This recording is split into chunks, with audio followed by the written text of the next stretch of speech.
আসসালামু আলাইকুম ওয়া রাহমাতুল্লাহি ওয়া বারাকাতুহু। ইন্নাল হামদুলিল্লাহ ওয়াসসালাতু ওয়াসসালামু আলা রাসূলিল্লাহি ওয়া বা'দ। আজকে আমরা আলোচনা করব সূরাতু আল মাইদার কিছু বিশেষ ফজিলত নিয়ে।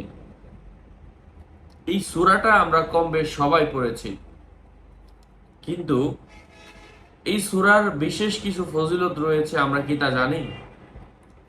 আজকে আমরা এমনই একটা বিষয় নিয়ে আলোচনা করব। এই ভিডিওতে আলোচনা বুঝতে সাথেই থাকবেন। যারা এখনো চ্যানেলটি সাবস্ক্রাইব করেননি, সাবস্ক্রাইব করতে ভুলবেন না। প্রত্যেক ভিডিওতেই বলি, ভেরিফাই চ্যানেলের ডিসক্রিপশন বক্সে ক্লিক করলে পেজ এবং আইডি লিংক আসবে। এটা ছাড়া আলাদা অন্য কোনো পেজ নেই, আইডি নেই, ইমো নেই, হোয়াটসঅ্যাপ নেই, টিকটক নেই। নাম ছবি দেখে বিভ্রান্ত হওয়া যাবে না। প্রত্যেক ভিডিওতে আলাদা আমি সাবধান করি, সতর্ক করি। প্রিয় ভাই ও বন্ধুরা, সূরা মাইদা এটি একটি বহু উপকারী সূরা। এই সূরাটি কোনো ব্যক্তি যদি 41 বার পাঠ করে, আল্লাহ সুবহানাহু ওয়া তাআলা তার অভাব অনটন দূর করে দেন। অভাব মুক্তির জন্য, অভাব দূর করার জন্য সেরা একটি সূরা হচ্ছে সূরাতুল মাইদা। মাইদার অর্থই হচ্ছে দস্তরখান।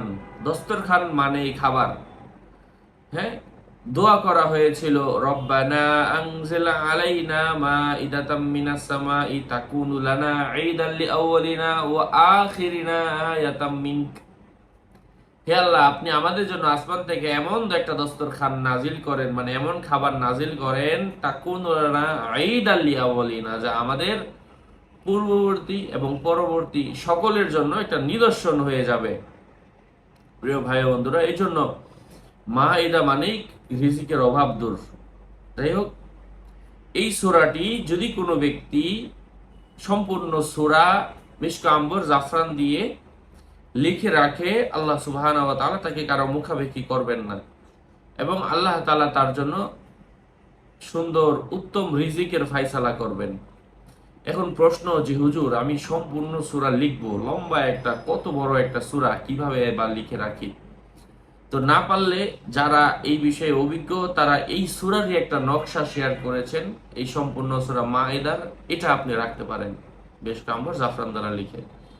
হ্যাঁ, কোরআনের আয়াত তো যেগুলার মান আছে, এগুলো লিখে রাখলে শিরিক হবে না।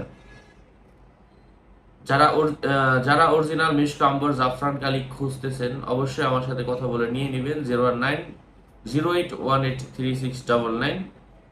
আর যারা এই কিতাবগুলো সংগ্রহ করতে চান, যে আমি নিজে আমল করব, উপকৃত হবে, তারাও সংগ্রহ করতে পারেন। আসসালামু আলাইকুম ওয়া রাহমাতুল্লাহি ওয়া বারাকাতুহু।